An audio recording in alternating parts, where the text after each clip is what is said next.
Hey,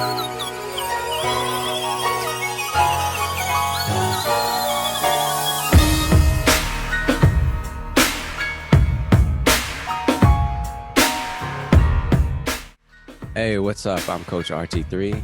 I'm Now to What? And we're the Upgrade Guys. Welcome to this episode of the Upgrade Your Shit podcast. Thank you for joining us again for another episode. We are still on social media at the Upgrade Guys or the Upgrade Guys, and our website is theupgradeguys.com, where you can get mobility membership for just $39 a month. So go ahead and check that out. Today we have with us Mr. Mike Crenshaw.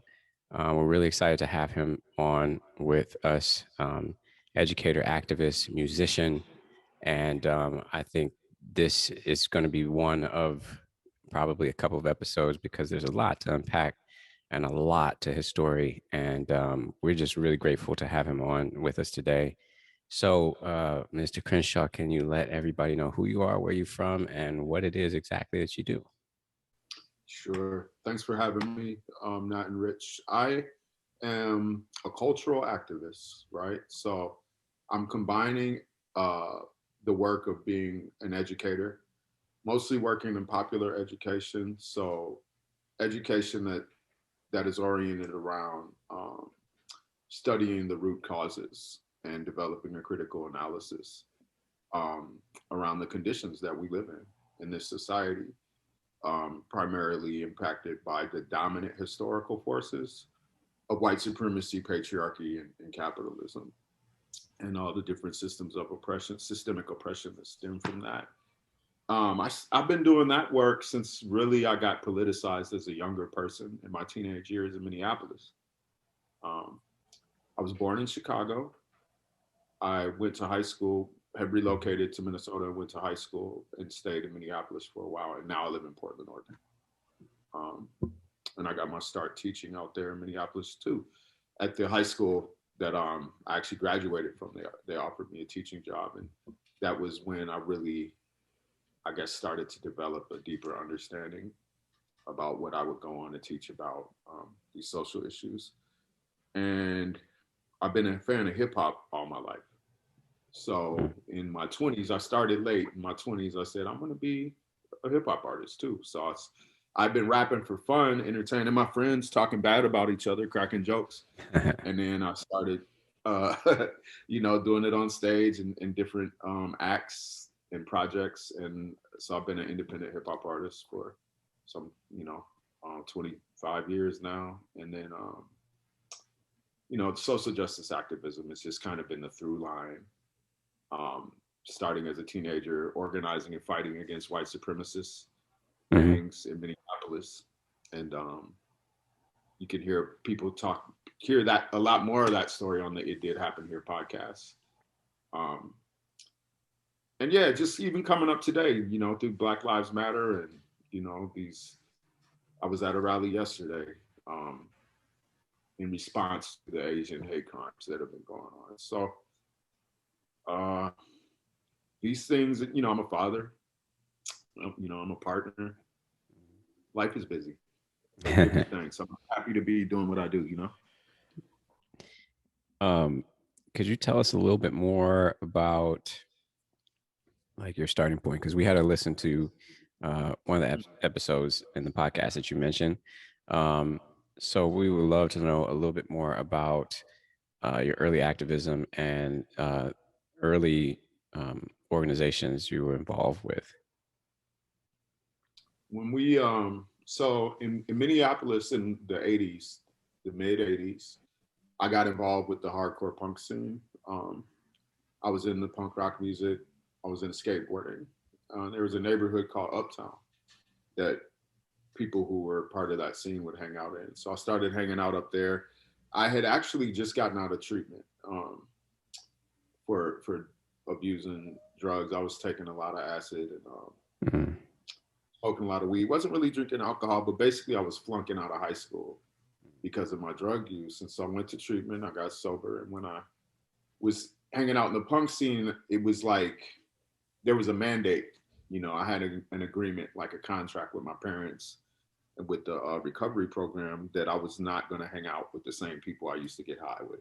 Mm-hmm. And so in the punk scene, I found a couple of friends that were straight edge, and we started kicking it, and we really got into the skinhead identity. We studied the culture coming out of England, and we started to wear the look and listen to certain kinds of music that were associated with the subculture. Right around that time, there was an explosion of in mainstream media and in talk shows like Donahue, Sally Jesse Raphael, these daytime talk shows, Oprah. Young people don't know nothing about. I know, right? Is that I don't even watch TV anymore. Is that what is it? Ellen DeGeneres now? She's just retired, I think. I don't know. Right, she got canceled or something because of toxic work environment.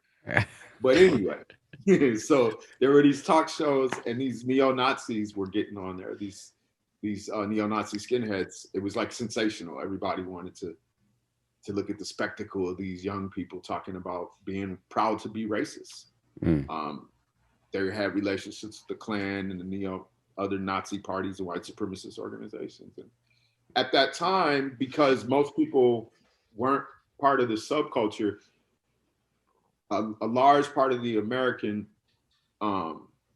population thought that all skinheads were neo-Nazis. The fact of the matter is the original skinheads were not neo-Nazis. And there's a lot of reasons we can go into why the movement split into different factions. So in response to what was happening in the media, a lot of white kids across the country started to go, I want to be like that. Those guys are hard. They're tough. And so a lot of white kids started identifying as Nazi skinheads. And there was a crew in our city called the White Knights that was organized by an older neo-Nazi skinhead who was part of the Ku Klux Klan. And they started hanging out in the same areas that my friends and I were hanging out in. And we were like, hell no, you can't do that. So we approached them and we confronted them. And we was like, look, we're going to give you an opportunity to denounce the white power thing. And the next time we see you, if you're still riding with white power, then it's on. And that was the beginning of a very violent period in our lives. And in order to organize for safety and mutual aid, we had to build allegiances with other people who were also interested in dealing with this problem, confronting this problem head on through direct action. And that was how we formed what ultimately became Anti-Racist Action, ARA. Wow, there's a lot to unpack in that. So what happened the next time you saw him? We were scrapping, bro. I was like, was it like outside or? Yeah, like no words, right? I mean, we would say something, but it was really on. Like we were really fighting. Like you already knew what was about to happen. Yeah. Yeah. We were carrying weapons. We were looking over our shoulders. Sometimes we would get outnumbered, get jumped by them. Yeah, Nat likes that type of stuff. He's violent. He's violent. Well, Nat's the violent one in the group. I feel like some people only understand one language, right? That's the thing. Because and I think it is like I'm not just violence for violence sake, right? Sometimes, but like if you think about it, if we specifically think about the group that you were talking to and your group, like you weren't going to convince them, right? Like the convincing can't come from somebody in that situation. The convincing can't come from somebody who looks different from you, because your foundational understanding or your foundational belief of like how you interact with humans and what they look like and how they affect value and all those things are in place. So you're not going to go and convince them, especially in a situation like that, right? And you know what they stand for. You know what you stand for. So then like there's no, and like at that point there's like that's the method of communication, right? Like this is how we communicate now. So and there, so to be fair, there were a couple of them that did flip once confronted. They were like, you know what, I don't want that smoke. When you talk to the guys who flipped, what they'll tell you is that they were just looking for camaraderie, feeling of belonging. Of belonging. They weren't really about all the racist shit. Now, for the guys who were really about that, their ideology is a violent ideology. They Mhm. believe in superiority that is maintained through violence Hmm. for their racial entitlement. They're terrorists basically, you know. Right. Yeah. And me being a black person, I knew the history of the Klan and lynching, and Hmm. I don't I don't want racial terror to be something that I just accept as something that As is a norm. okay that exists in my community, you know? Yeah. Yeah, for sure. Um, that so back to like that. I think that's a really critical thing that you were just saying, because that sense of belonging, and you kind of look at what's going on right now, right? Like in society right now, and the administration the last 4 years has nurtured and cultivated this thing where people are searching for belonging. People want to be on a team, or and identify with somebody. And you have a segment of that group that is, like you said, hardcore. We're trying to maintain superiority. We're going to be violent about it. But then you have some peripheral people that's kind of just like, I'm just along for the ride. And then you have some edge people who are like, well, I didn't really sign up for this, but they did. Um, so how do you, in that sense, you feel like um, the early groups like the ARA were like, when people flipped, are those people redeemable? Like what ended up happening as that sort of thing went on? You know, some people grow out of things. Some people, for some people, this that part of their life was a phase, right? And Mm-hmm. maybe with a little more education, wisdom, um, relationships with other people who don't think like them, they eventually walk away from the kind of thinking that was part of the racist, the organized racist activity. But some of these people are really going to stay that way. Mm-hmm. They're fully committed to their views. They're willing to, if not directly commit acts of violence, they're willing to support people who Mm-hmm. espouse, you know, that type of activity. And we see some of these people are lifetime, you know. So on our side, a lot of us are lifetime with it. You know, these becoming politicized as teenagers through the anti-racist movement, anti-fascist movement has been central to our development into adulthood, central to our worldview. And so we're still, a lot of us are still active in various forms in our communities around issues of social justice, um, whether it's in education or housing, you know. A lot of us are still doing forms of direct action and community defense. Um, when we, in recent years, there have been a lot of violent racist activity in Portland. There was a threat at one point by a white supremacist to position himself on a bridge as a sniper and pick off people inside this community event called the Good in the Hood. That's in a historically black part of the city. And I guess he had sent a letter threatening the organization that organizes the event. And the organizers took the letter to the police and the FBI. And, the U.S. Marshals actually verified it as a credible threat. Mm-hmm. So in response to that, you know, we had to uh, organize, you know, security independent of the police. We did our own community defense campaigns, and I've been part of those types of things on various iterations over the years, and it's often in response to violent racist threats that people have been facing. We had a lot of people heard about the Max stabbing on the public transit out here. You guys hear about that? Which one was this? This was back in 2017, I believe. Jeremy Christian had been harassing people, specifically women of color, on public transit. And he was harassing two young women when some people intervened. Three men tried to intervene, and he stabbed all three of them. Two of them died. Another Is this one, the is this the one that he started with like cutting their hair? That one? Mm-mm. Okay. No. I, He I, just, I he don't. just, he had. I believe he had trained for this moment, and Mhm. I think like 6 seconds he had dispatched two of them. You know, stabbed both of them in the neck, killed them, Oh, and then he stabbed my other comrade in the neck. He survived. He had surgery, and his neck. You can still see the scar on his neck. Um,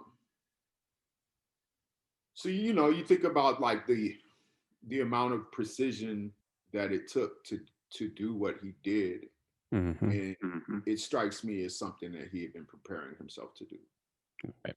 Um, but I say that to say that these again, just reiterating that in response to some of these actions, there have been efforts to organize community defense teams out here. So Right. I've never. Portland's a place I've never been to. I don't know. Yeah. Matt's got more So connection to Portland. I used to live in Portland. How do you know Hanif? So Hanif and I do music together. Oh, okay. Periodically. We used to be part of a group called Animal Farm. Uh-huh. And we were touring, doing the independent hip hop circuit out here on the West Right. Coast. And yeah, him and I are actually collaborating on some stuff now. He's been sending me some pretty dope beats. How do you know Yeah. Hanif? I did time with Hanif and in Pendleton. I think we were actually together, if I remember correct, when Obama's first presidential win. I still remember it because all the white cars were like, if that N-word wins, we're going to basically set it off and just fuck everything up, right?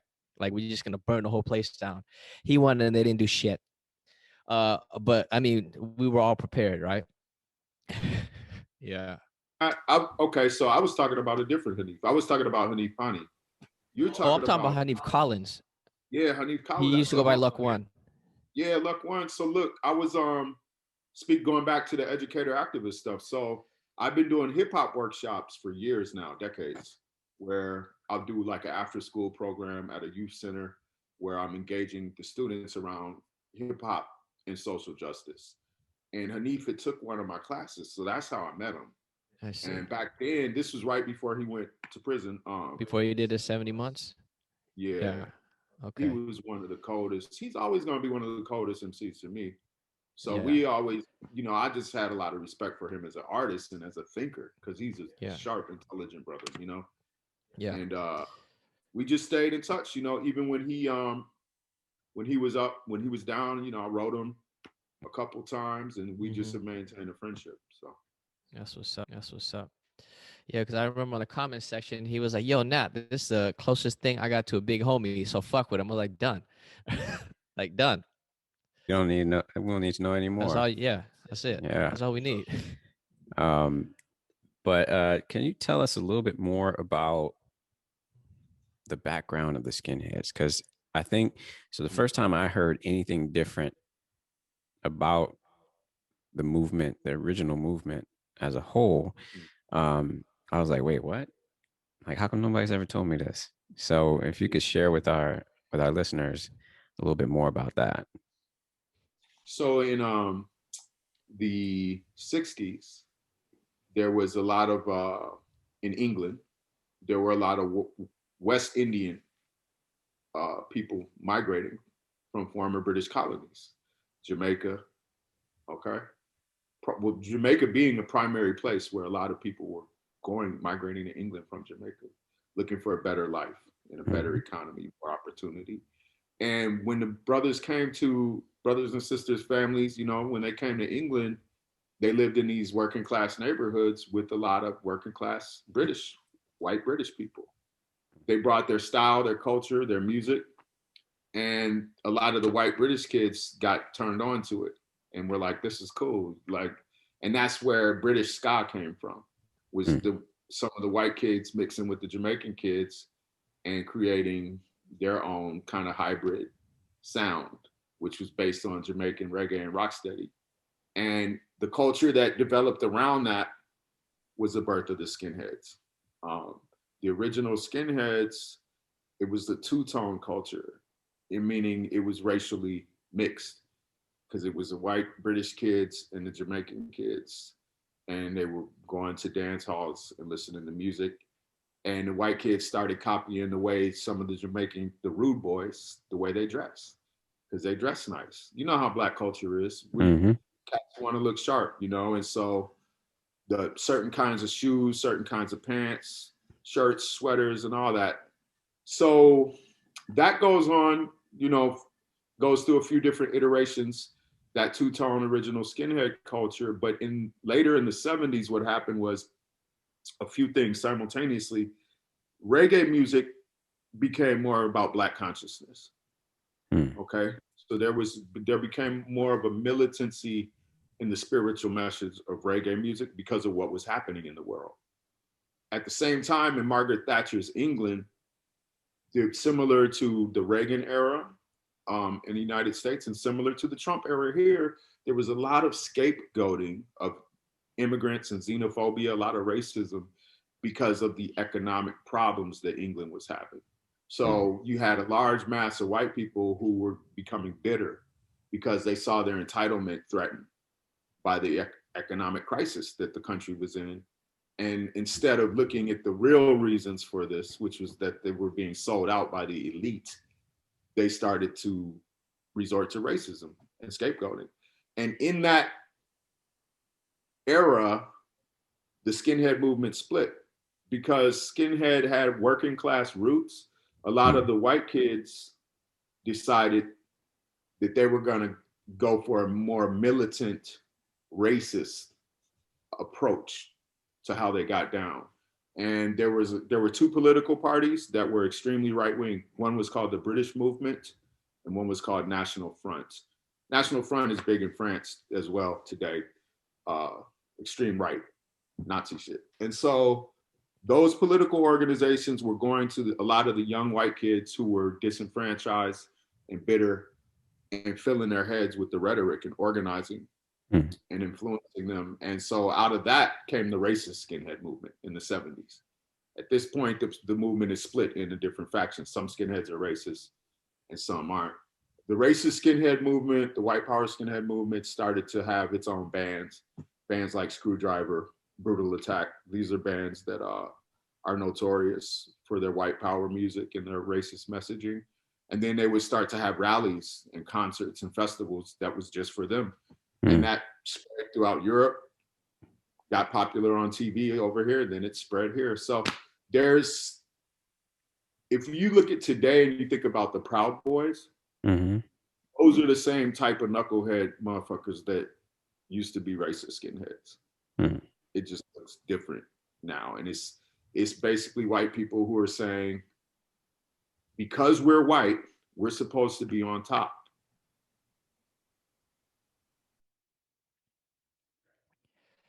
So we see this time and time again, right? When like it's a question of resources, and then like who controls the resources, who hoards the resources, and what happens between different communities, you know, society, right? Xenophobia, racism, you know, scapegoating one group or people that look a certain way. So like we see that time and time again. And I argue that's sort of like what we're seeing now, right? In this past year, like the Asian people who are Asian in America. I don't say Asian Americans because ain't no fucking such thing. Never mind.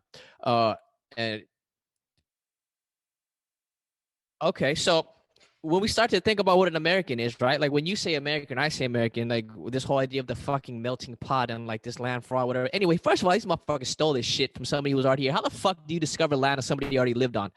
And so when like this whole fucking like, you know, that shit fucking drives me like I'm Asian American, like you're a black, like what the fuck? Are you either American or you ain't, right? Like so like off with that shit. Furthermore, if I need to make that distinction, I'm obviously not a fucking American. And I've never felt like an American. I don't feel like I've ever been embraced by anything in this country. And I've grown up in this country understanding that my idea of American is a white male. Like when you say American, everybody across the world, the thing they see in their head is a white fucking male. So I'm not American. I'm Asian and I live in America. What the fuck was I talking about, Rich? See where you took him. See, you took him to a whole other. I forgot. Anyway, I forgot what. You took him to the talking about. But leave it at that. That passion is It's clarity in there. I like that. He enters a whole other dimension when Quantum. Oh, I remember what the fuck I was talking about. Right. So this past year, right? Like, first of all, like American people can't seem to. This is something that's very concerning for me. Is like we as a whole, or I shouldn't say, the American population as a whole does not exhibit the ability to critically think or even think on a adequate, like from an adequate, like can't adequately examine information. Fucking period. Right. And then so people, and I'll use this one example, is people are like, oh, saying kung flu or the China virus, that's not racist, or that's not going to do anything. First of all, you're throwing gasoline on top of a fire that is currently burning, right? Like everybody's upset about the pandemic. People have been home for how long? A lot of people like can't pay their bills. The economy is fucked up, like all these things, right? And like you're looking for somebody to be mad at. And if you look to this person as any type of leader or authority, he's telling you what to be mad about, right? He's influencing you into like where you should place your anger. You remember the Grapes of Wrath, where like everybody was mad, but they didn't know where to put it, right? Like that was the pandemic. Everybody's mad, but I would argue that in America they already knew where to put it because they've been doing it since the inception of this country. Is targeting targeting community non-white communities and making them the barriers that like the people that will build this country, the people that lay the railroad tracks, like the people that built the Capitol buildings, like on the backs of people of color, right, of black people. So this country has done this from the beginning. And every time something happened, in the meanwhile, you look back historically, and there was a community of non-white people that paid the price to some degree, right? Any type of health crisis, any type of economic thing, over and over and over again. So now we find ourselves here a year after the fucking pandemic, where over 500,000 people have died, which a lot of that was fucking avoidable. Like most of it was fucking avoidable, right? Let's be honest about that shit. Um, and now we see that like Asian people are literally being killed and attacked, like for free, all over the country, right? Everywhere. And I mean, it's happening in all over the world too. I saw some stuff in like in England and everything else, but like it's so much more clear here. Every time I open up my phone, I'm seeing 2 or 3 different attacks, right? And what we need to be clear about is the Asian community doesn't report, like our elders, they don't fuck with police. They don't talk to police. They don't report shit to police because we've been put under this assumption. A lot of us come from war-torn countries, right? A lot of us are refugees here because we leave countries where fucked up shit is happening. When we get here, they will literally tell you, don't make any trouble or we'll send you back. So to them, they don't know what that means. Like, if I report a crime, will they send me back? Also, remember that most of the Asian population was here previously was Chinese. They came to build the railroad tracks. And then remember also that there was laws passed where Chinese people could not testify against white people in court. So that means that they were the victim of they were victims of any type of crime, and they had no recourse. Right? It was literally legal to do whatever you wanted to Chinese people because there was law that stated they could not testify against people. So you add that to like the thing that is comprised culture for Asian people who come to America, and the way that these lessons get passed on, and it comes into this thing where like we don't call police, we don't report shit, we don't want to cause trouble. Like let's leave it alone, let's move on. And so the things that we are seeing that happen to be caught on video, this is a fucking small percentage of what's going on. And when I'm in Chinatown, when I'm walking, when I'm patrolling, when I'm talking to the community, it's like we might be seeing maybe 15% of it. Like literally every single day shit is cracking off, and it's not being reported, it's not being caught on camera, because in SF Chinatown there's not a lot of cameras, right? It's a very old neighborhood, so like a lot of shit is happening and they're not talking about it. A lot of shit is happening and mainstream media don't care about it, right? So like this is where we find ourselves again. Well, now that Nat's done running his mouth, I'm just fucking with you. What is the talk box again? What the fuck is that? The wrap it up box? I need to get the wrap it up box. I was telling him earlier, he didn't see that there was an episode of Saturday Night Live years ago where it's like, you know, whenever somebody's giving their presentation at the end, or their speech when they won an award, how they just sometimes some people just keep going on and going a little bit over the time limit, and like, we bought the wrap it up box. You can just you Your boss talking too Wrap long? that shit up, motherfucker. You done? Is your boss talking for too long at the meeting? Is it wrap it up box? Just slide it in there. Let the music start playing. They're trying to get you off stage.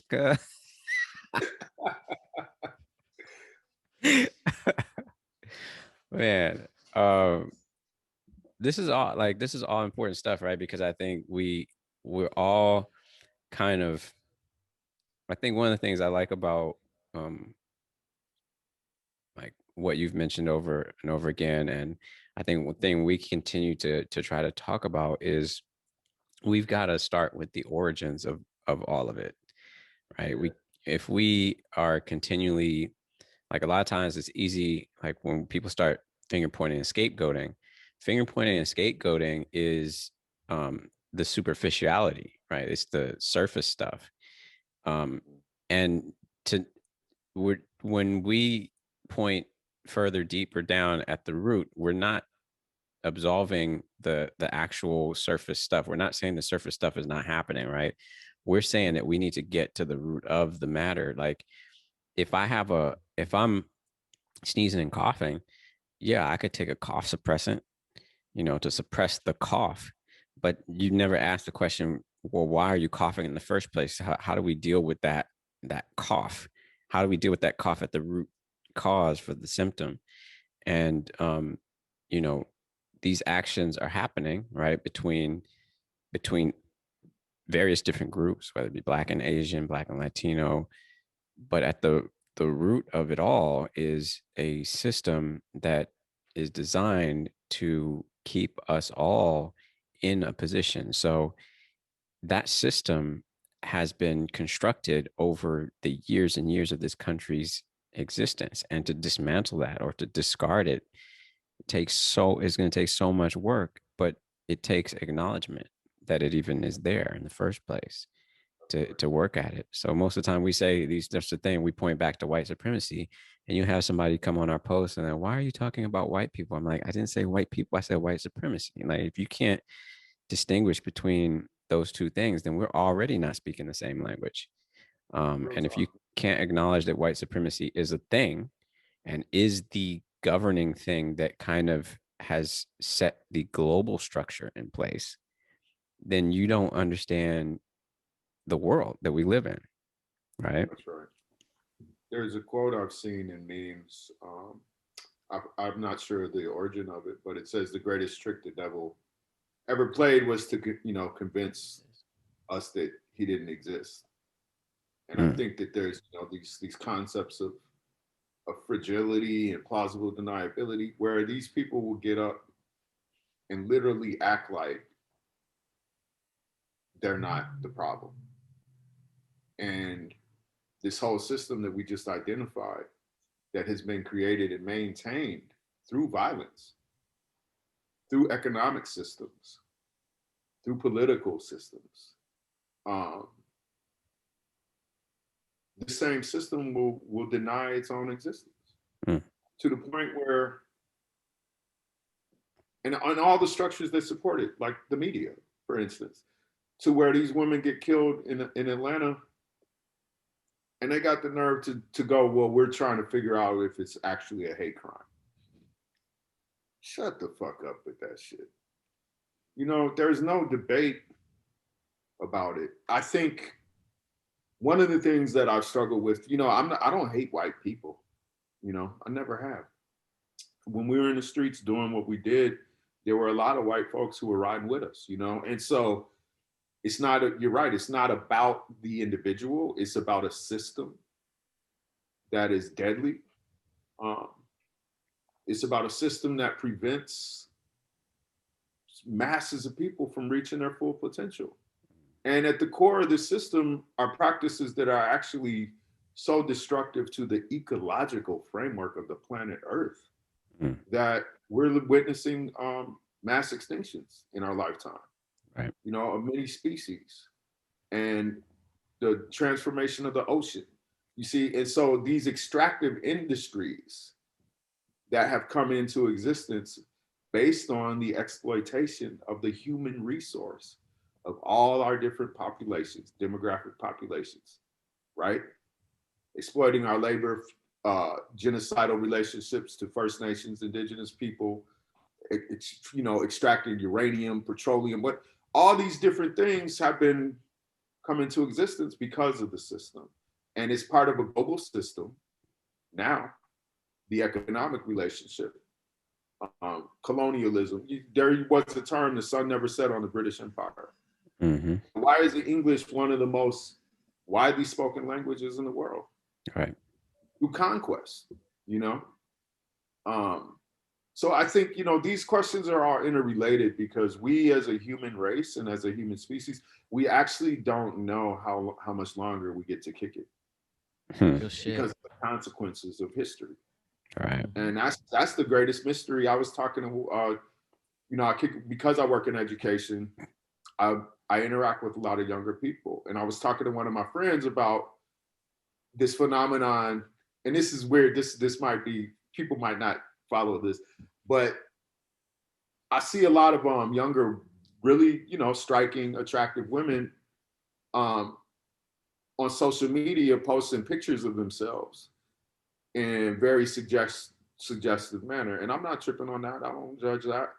But I noticed that at the same time that some of them are doing it, they call it thirst trap, right? Then they're going to criticize men for liking the pictures. And so I was struggling with that. I was like, why does that seems like a contradiction to me. And so my man was like, what you got to understand, Mike, is this younger generation, they're very kind of nihilistic in that they don't see any hope. If they do the critical analysis, they don't have a bright future to look forward to, because things are so messed up. And there's no mass reorganization of civilization happening that's going to change the outcomes that are inevitable in their minds. So to a certain extent, they're like, fuck it. And I thought that was a dope way to break down something that seemed like kind of shallow. He like went and did a critical analysis on it based on his generation. He's like, we don't care, man. We don't have a lot of hope. And that's a reckoning. We got to do some reckoning about that. And I don't have the answers. I want to continue to be able to ask the right questions, But I'm curious. I'm like, I have a 10-year-old. I'm like, this is crazy. This pandemic, unprecedented species level of event that everybody on Earth is confronting right now. There's a lot of opportunity in this moment too, right? Mm-hmm. Pardon me for rambling. No, keep going. We listen. Yeah, but there's a lot of opportunity because we have the ability now, in an unprecedented way, to walk away from things. Like, for instance, if I used to have to do, 150 miles a week commuting to a specific address to work, and now I can do it remotely and do it from my house and be around family more, why would I go back to polluting the atmosphere and commuting? All right. If I could work more efficiently from the crib, then by all means, let's do that. Right. And so that's just one example. Did y'all see when the first couple of weeks of the pandemic, when the sky got all clear? Yep. Yeah. That was dope. Like how crazy was that, right? Yeah. I was saying the same shit. Like, of course, like pandemic is fucked up. People are suffering, economy suffering. Like, yeah, we understand those things, but like, take a step back and the opportunity in that. Like, when in the last time did you like not have to go to work and spend all that time with your family, or be able to work from home and spend all that time with your family? And the earth started to recover. It was like it sent everybody to its room. Like, you motherfuckers been acting up. Go get in your fucking room. And then the earth started to have a part. And then it poured itself some wine, put on some good music, and it was hanging out. Right? Like that's what the fuck was going on. Like, oh shit. But everybody was so caught up, like, oh my God, I'm not gonna get to go this place in this summer. And well, you smoke some cannabis, whatever, the fuck up, eat some mushrooms. like eat some fucking mushroom, man. Like he ate that fucking the earth pop much mushrooms. It's like, oh hell yeah, I'm gonna hang out. Like these motherfuckers are gone. Drew itself Like a bath. It was like, yeah, yeah. self care, self care, self care. Uh, I yeah. I had a couple of things I thought about when Mike was talking is this knowing that like you're not gonna make it out of the shit. My boy Jabari, a close friend with Hanif, talked to me about this one time. He's like, because we're talking about like when we get home, like we don't care about the flashy shit because like we both had double digits, right? We both sat down a lot of times. So like a lot of times you come there for 3, 4, 5 years, and you're like, oh, the shit's fucked up. But like it's not that I can do it. When they sit you down for double digits, it fucks with your head in a different way. You start to think about like what's gonna happen when I come home. Like what's really important? Like why did I feel like I needed to be flashy? Or why did I like put my worth into like material goods that I could possess and things like that, right? And being Jabari, did the critical analysis. He's like, you know what? How many times were you told that you wouldn't make it past 21? I was like every fucking youth worker that talked to me, right? He's like, think about it. You get all this messaging about like from the media, from music, from like people around you, people that are supposed to help you that like if you keep going, you're not gonna make it past 21. And you don't really know anybody who's done anything different. So in your head, you've now made that calculation that like I'm not gonna fucking make it. So I got like I'm gonna enjoy myself as much as I can. I'm gonna drink, I'm gonna smoke, I'm gonna buy fucking flashy shit. I'm gonna ride around in nice cars, and like that's the way that I think I'm supposed to enjoy my life because I don't have that much time. So knowing this, having this doom thing in front of you, like the earth is fucked right now. The earth is fucked. And when we think about pandemics, the sheets like you're talking about the ocean ishing, like these ice sheets that are breaking off. Like we just recently had one the size of Texas break off, right? Like it's fucking massive. And think about the perimeter. Think about the perimeter of that broke off, right? Like within that, you gotta remember there's microbes that have been in there for like how many hundreds of thousands of millions of years that have been left to itself to fucking do its thing. Any of those things could be a fucking pandemic, right? Straight no, like real shit. Any of those things could be a pandemic. So it's like we are literally, and then the Amazon forest. People don't understand how big of a position that plays in our whole ecosystem, right? Like globally, and like the things that so like as it was burning 24/7, like nobody was like that's a fucking thing we should all be fucking terrified about. It's a trip because so much stuff went down last year that I forgot about the Amazon fire. Yeah, that was 2 years ago. We had so much like yeah, Australia, the Congo, yeah, the Congo, yeah, all this shit. Like there's so much shit going on, we can't even keep track anymore. Like Rich and we talked about this on Wednesday. We're like, what kind of world is it going to be for our children? Much Yeah. and what does it take? And we also came to the we were thinking about what does it take for all these extra right wing clowns or people or anybody who really supports the continuation of this stuff, like what goes on in the minds of these people, especially when they have kids and grandkids, right? Like Yeah. if like look, we really literally need to sit down and be like, look, if they don't give a fuck about their own kids and grandkids, what makes you think they give a shit about your kids? You know what I'm saying? That's why they're not giving you no money for childcare. That's why they're not giving you no money for better education. That's why they don't care about the education in school, because they don't even care about their own damn kids outside of, bro. Yeah, I was asking the question myself too, man. I often do because I'm always like, why? Like when it's the 2-year-old is like, but why? And then you answer it and like, but why? Yeah. I'm like, do these people actually have nothing to live for? right. Like maybe they actually just hate their own existence and they don't have a sense of purpose. Mm-hmm. All they have is their whiteness. They want to they don't want to think critically. They're not guided by anything but going to work and drinking and being in a dysfunctional relationship and having some material items through which they act out, and I know I'm projecting, I'm making some assumptions, but it's only because I'm thinking critically. I'm trying to figure out, why would you not want to make things better? Right. Mm-hmm. Why would you want to rebuild protections for the environment? Right. Why would you even suggest that we should go back to a coal economy? What? Why would you? These fools riding around road. What is that? What do they call it? Rolling coal.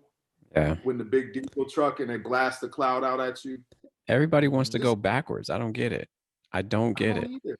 In I don't fitness, we either. have the same thing where people like Yeah, want to go exact same backwards. fucking thing. You know, oh, Paleolithic, our ancestors, cavemen, walked around the forest with no shoes and socks on. Well, you guess what?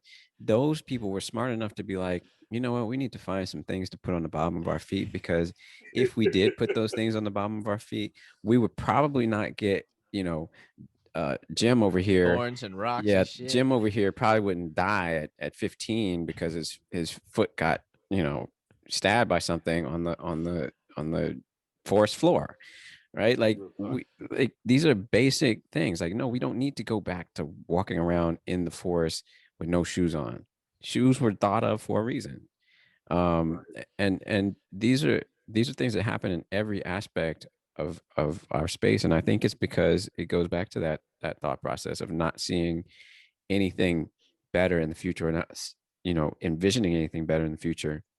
Because if you if if you thought to make things better for the future, you would think to, like, how could we collectively um you know take our society to the place where yeah, it's customary to just go up into outer space.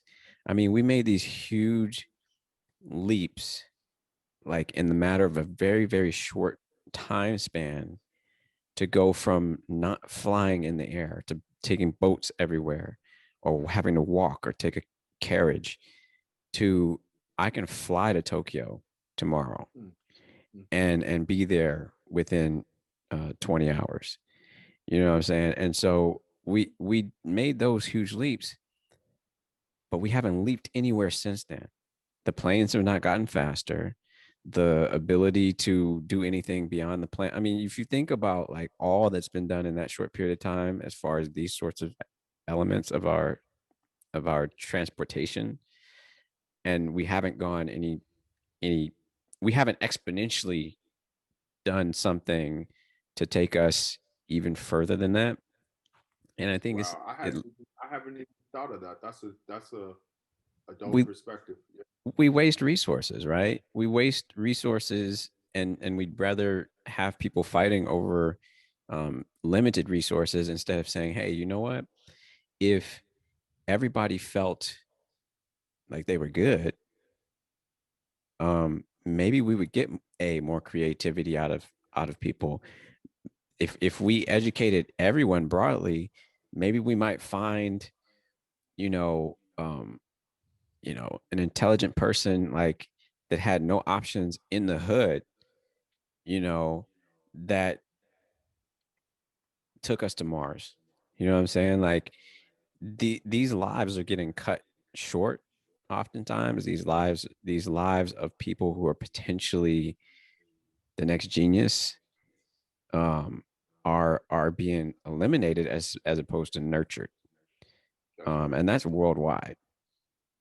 Yeah, the limitations that we've set based on really a false model of scarcity has to do with competition and wealth consolidation through greed and hoarding of resources. The same thing with these vaccines. Like the rich countries are hoarding the shit instead of making them equally, equitably, distributed and available. Um,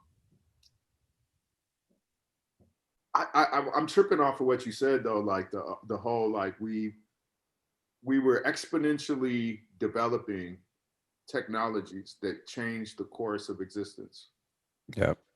and then we just kind of stopped, Right. and now we're stuck in this destructive spiral. And I thought about how where the development is happening is in cyberspace. Yeah. Um, but the ways it's not about the technology itself as much as it's about who gets to be dominant in directing how the technology is used. Yeah. So cyberspace is being used to, um, by and large, create distractions Yes. and create addictive relationships to being distracted. And I think when I speculate about where that's headed, I think that there's an effort underway to digitize our existence to the point where we're going to live in very controlled environments and people aren't actually going to be outside much. You're going to supposed to be at the house with your augmented reality or virtual reality, entertainment, education, hook up, Sounds like and Ready that's Player what One. Well, no, Sounds like they're already doing it. yeah, They're Ready already Player doing it. One Have was you? yep. They're selling digital real estate now, and people are building upon that digital real estate.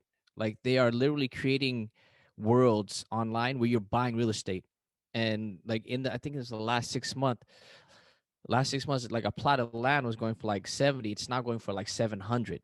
And like there are like large plots of land being bought for like I think one was just bought for 1.2 million, and they're like building a hotel on it and a casino. Like so, they're literally starting to build digital world, and it doesn't even exist yet. But buying those plots of land, What? I don't understand that. like like it's heading towards what you're talking about, like because once we exist in cyberspace, we need a world inside of cyberspace to exist in, right? So just like Rich is talking about exponentially creating technology, that's what's gonna, like, we're just gonna do this all over again in a virtual world where we're not connected to anybody except in that virtual world, right? So again, the people who have like hoarded and assumed the resources to create the things that have been created here, that's going to happen again in the virtual world, and they're already starting to do it.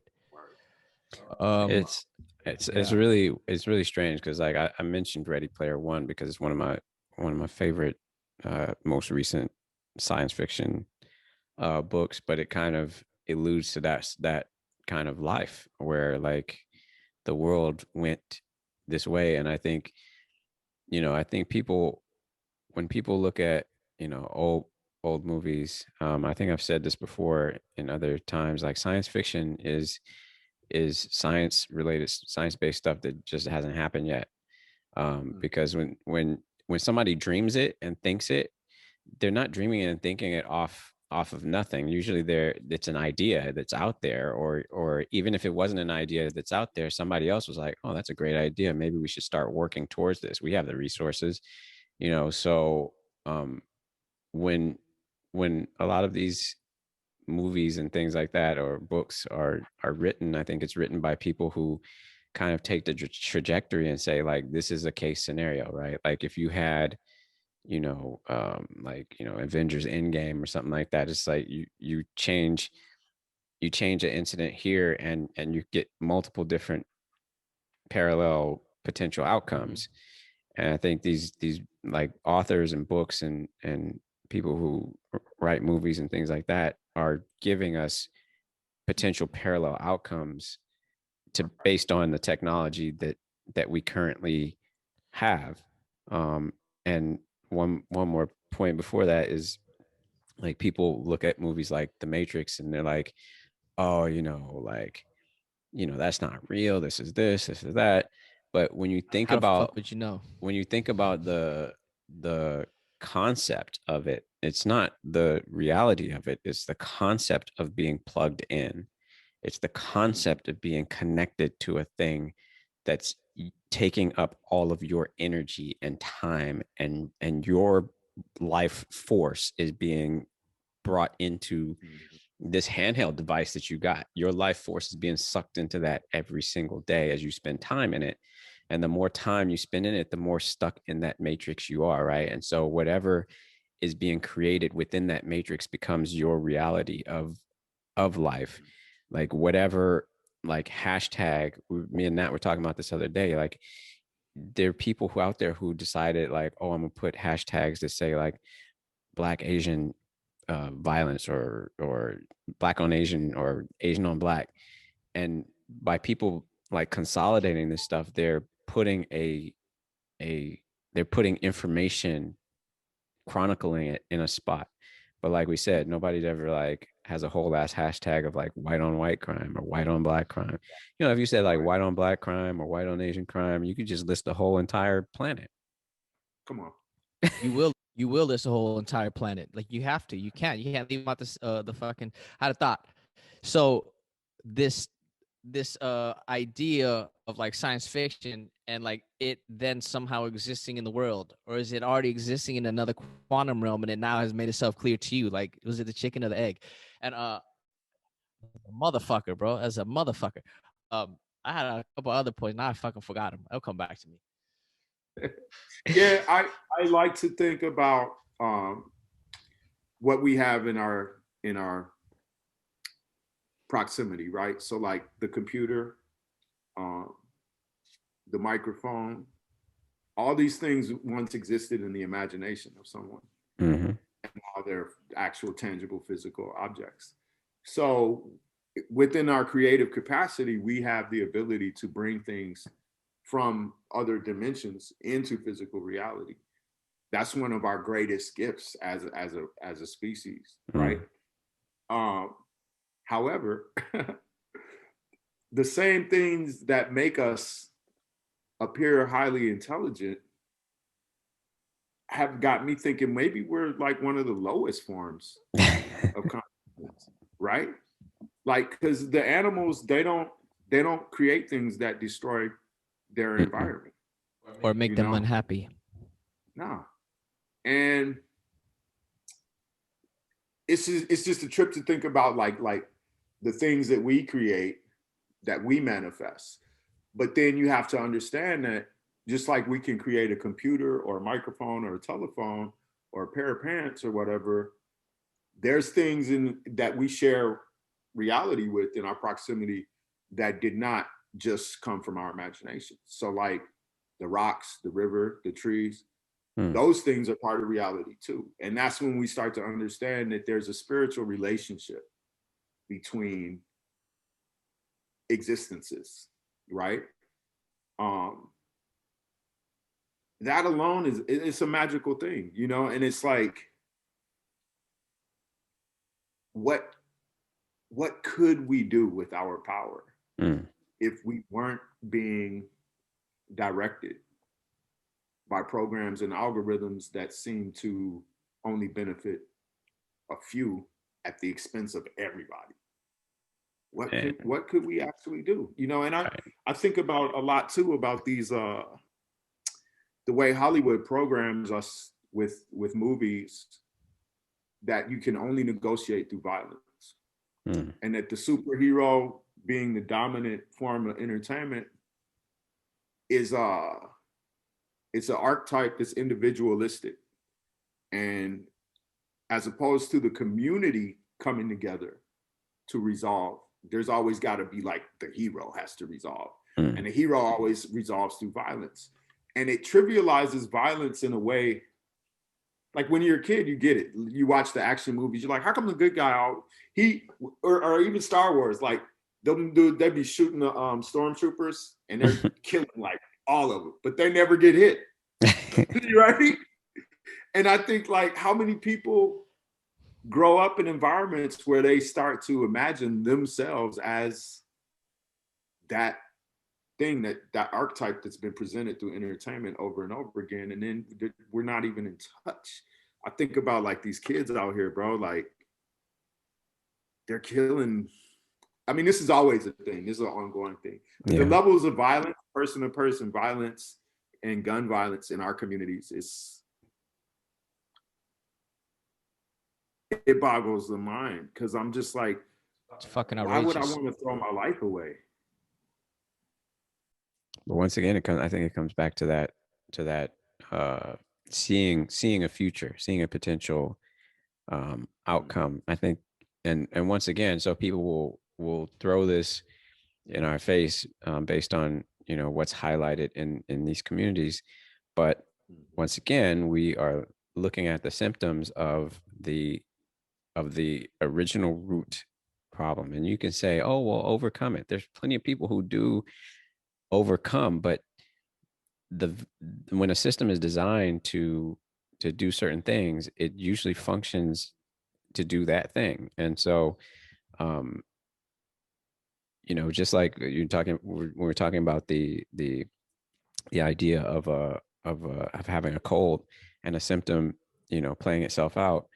Um, you know, this is the same thing. Like our communities as a whole are sick, around the world, globally, every single aspect of it, and it's at the root of that sickness is the supremacy, the white supremacy, the superiority, the systemic racism, the colonialism that has spread widely across the planet.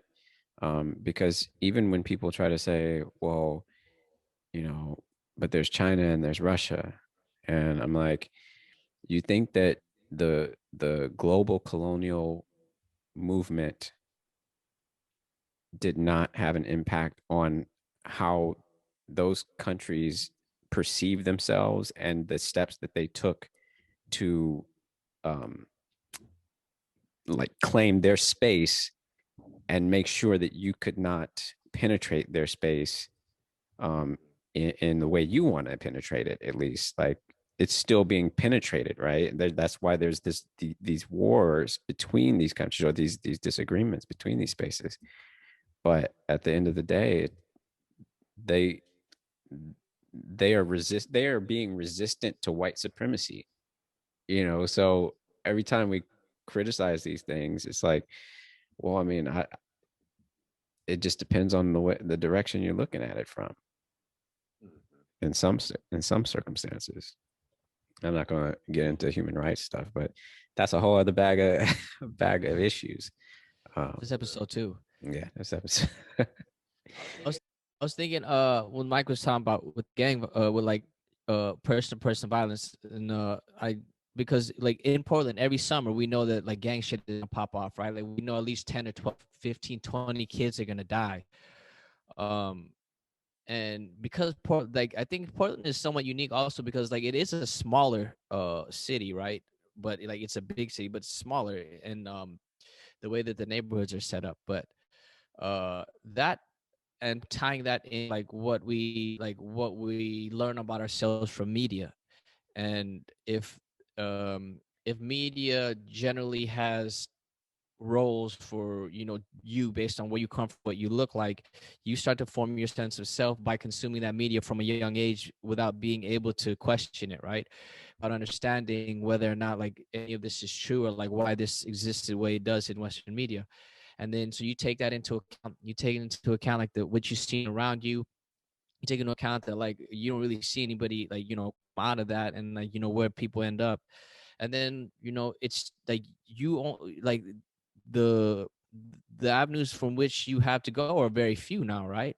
And like if you think like, oh, I only till I'm gonna be 21, 25, whatever, well, a few years don't matter, like is what everybody around me is doing. So like you never even stop to think about committing the violence or being involved in violence, or like living within the violence. You just kind of like, this is normal, because somebody has already told you it's normal, and you didn't know to think about it, you didn't know to question it. And I think that's also by design. Like that's also not a mistake. I mean, it wasn't an accident, right? It didn't happen on accident.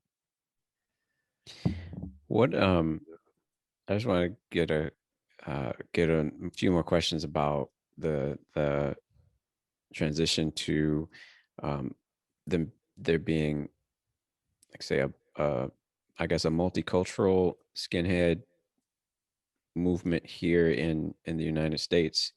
Um, Starting with, I guess, the ARA was the first group you started. Is that correct?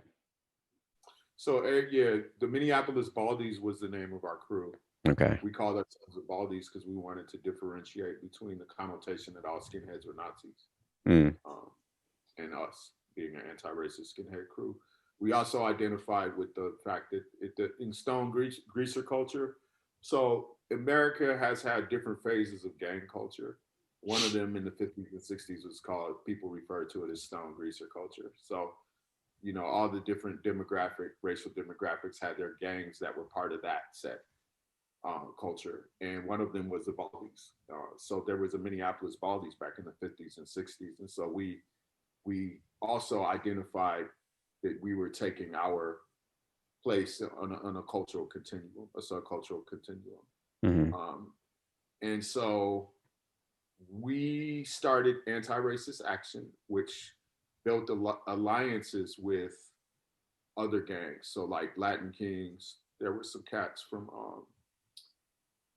Vice Lords, different Vice Lord sets, different folks in People's Nation sets came to fight Nazis with us for a period. Mm.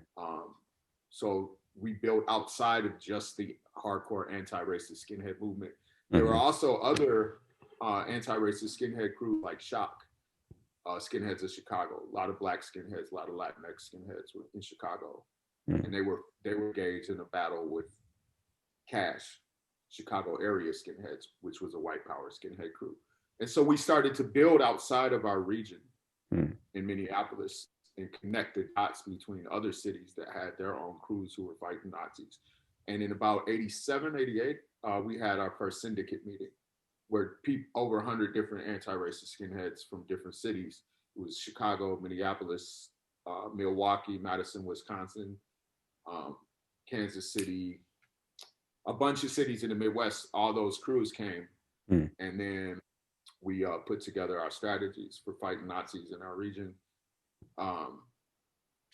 So that, I say all that to say that Anti-Racist Action started from an anti-racist skinhead crew called the Baldies. That was us. But what it ultimately became was a network of people who weren't all just skinheads. It was like different types of activists, students, and gangsters, and all kinds of people became part of that network for a while. It went on to become national and international, and has since kind of like died down a little bit, but it was the modern day precursor to what we see in the streets today and what gets called Antifa. There's some really there's a lot of differences between what we were doing in ARA and what shows up as Antifa today, but they're related. The lineage is related. There was another group that formed shortly after we did what we're doing, called SHARP, Skinheads Against Racial Prejudice. So then SHARP had different chapters all over the United States too. There's a movie, a documentary called Chasseurs de Skin. You can find it on YouTube. I think it's French. It translates to Skinhead Hunters. What was happening in what we were doing here, they were doing it in France at the exact same time. France has its own anti-racist gang history that's fascinating. They're going back to the 50s. Black kids were having greaser gangs, and they were going out and fighting the white racist gangs. So if you get a chance, check that out. So yeah, different factions come and go. I think we're in an interesting period right now where we're going to start to see, again, affinity groups are developing in society in response to Black Lives Matter in the wake of George Floyd, Breonna Taylor, Ahmaud Arbery, everything that happened last year. That's going to continue. Police are going to keep killing us like they have been doing throughout history of this country. Right. The rise of the racist right through them being emboldened by the Trump rhetoric, to where we start to see these racist attacks, people running over people in cars and stuff like that at demonstrations. So what we're going to see now in that context is people starting to have to organize again in smaller circles and figure out who can I trust. I can't trust everybody. If there's 1,000 people at a rally, I'm only trusting the people I came with, because I don't know who the infiltrators are. I don't know who the undercovers are, who the agent provocateurs are. And so people are going to start to form organizational relationships based on who they trust, around community defense, around securing basic necessities, around protection. Because what we're going to start to see is we're not going to be able to rely on certain aspects that, as the economy continues to transform and deteriorate, we're not going to be able to rely on certain aspects of infrastructure and social safety nets as we had been able to during different periods of more prosperous times. The economy that used to be based on manufacturing and distribution of goods and services is gone. It's a digital economy now. So, yeah. but you know, we're going to be seeing some things that we're not really prepared for, in a sense. There's going to be some amazing opportunities for some of us, but a lot of people are going to be thrust out of the economy. Yeah. And I think that the way that's going to transform society is yet to be seen. But the reason I brought that up was because what we were doing in the 80s and 90s, there's going to be a different version of that starting to appear in our communities because people are going to have to protect themselves and they're not going to be able to rely on the police. And these white people are going to continue to act like babies and go out and hurt people because of it. So touching on that, I in response to like what's been going on recently for some time now, I just kind of been walking around by myself and sort of talking about it on social media.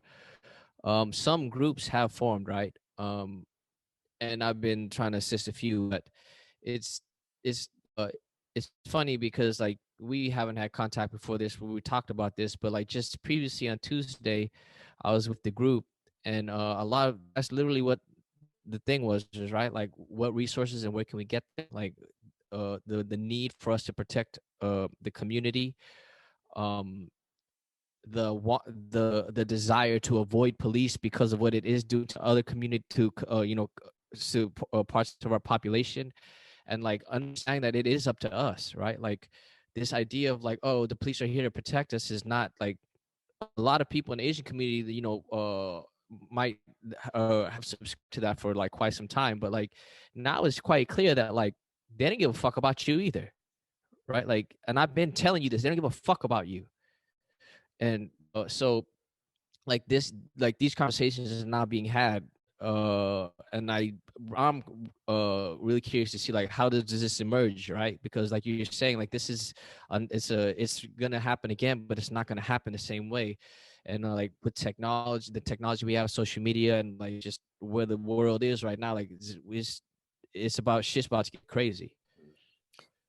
I think it's a challenge to uh I think there's a couple of challenges with this versus the 80s. I think as I was listening to one of the podcast episode, the bonus episode that you recommended, we listened to on your podcast site. It had happened here. It happened. Um, I was listening, and one of the things that stood out to me was the conversation about um, the technology of there being cameras and being people using phones and location services and all these different things in place. With that being the case, I just feel as though it has its advantages to the movement going forward, but it also has major disadvantages to keeping things from happening faster than they should happen. And I think, as I was listening to President Obama's book, Promised Land, one of the things he talked about with the rise of social media within his own campaign and how they used it in certain ways, and then seeing that strategy being implemented um, in other ways elsewhere to push all types of different campaigns, and then inevitably lead to the rise of Trump, right? Because they use the exact same strategies of social media to drive, these people in certain ways. And so things can happen really fast nowadays. And sometimes before it's clear, right? Or before, all it takes is an excerpt. You can take someone out of context and you can use that to amplify your messaging. Um, and before it's even discussed, you're already so far, people are already so far down the rabbit hole because they've not done any of the research and background on their own. They've just relied on a news clip, a sound bite, whatever. So they never got the full story. They never decided to go get the full story. So it can be packaged to you in any way, shape, or form. Or you just read it on a meme and you're like, okay, that's crazy. Wow. Okay. And then share, share, like, share. Um, Yeah. so, I think that's where the movement going forward is, I think, more challenging than the movements of the 60s, 70s, and even throughout the 80s. What are your thoughts about those? Yeah, I think that the ability to critically think for masses of people to be engaged in critical thinking is something that we have to actively try to reinvigorate. There seems to be anti-intellectualism as a social force because we've grown accustomed to short attention spans and the quick release satisfaction you can get from looking at a picture over trying to read a chapter. See what I'm saying? Yeah. So the way we consume information is actually shaping our consciousness. And quick information that makes you get a little endorphin release is a dominant way we consume right now. But we're going to have to get into figuring out as creative people how to mitigate those challenges to make sure that we're not just consuming information that makes us feel good, that we're thinking critically about how to shape the technology in ways that can actually benefit our consciousness as opposed to having us be controlled vessels. Unfortunately, I got to run to a 3:00 though. So can we agree to? Yeah, we're gonna reconvene. Yeah, Yeah, no doubt. let's wrap this up real quick. So yeah, thank you so much for your time today. We really appreciate this conversation. It's like I said, this is only part one. So you all stay tuned for the upcoming chapters, chronicles, because we still have to talk about your music and all of that, and like, my God. We hardly got into the shit we said we was gonna talk about. Like, right. So, but we wanted to let everybody know, if you could let everybody know where they can find you on either social media or where the best place to like connect with you would be. The socials are all Mike Crenshaw. So MICCRENSHAW, Instagram, Twitter, the Facebook, SoundCloud, MikeCrenshaw.com. I got my website's a little outdated, but there's links to music up there and there's videos on YouTube. And I want to thank you both for just being down to earth people who are real and who've committed time to sharing your skills and knowledge about how to have a healthier relationship with our bodies. Yeah, in real time. appreciate you. Like a Appreciate lot of what you No guys are doubt. up to, you're addressing the fact that people are sitting and working right now and how that impacts our bodies. no doubt. I like your approach because it's based on a practical desire for us to be mobile as opposed to like just an aesthetic thing. Like a lot of the stuff we see about fitness is more about people trying to get a six pack and look, as opposed to like functional mobility. So big ups for that. Appreciate that. Appreciate it, bro. Yeah, we really want to dive into in our next discussion not only your music but how like this sort of work is important for the activist and important for the person who is out in the streets, so doing the work. And but thank you so much for coming on, and we will get part 2 out to the people as well.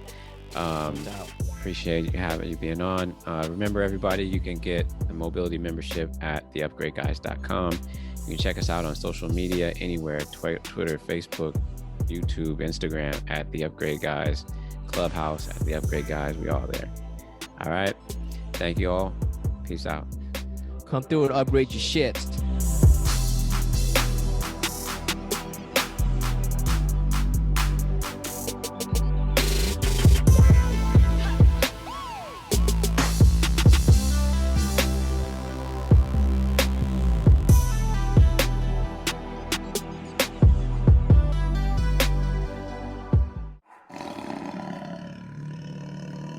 Upgrade your shit.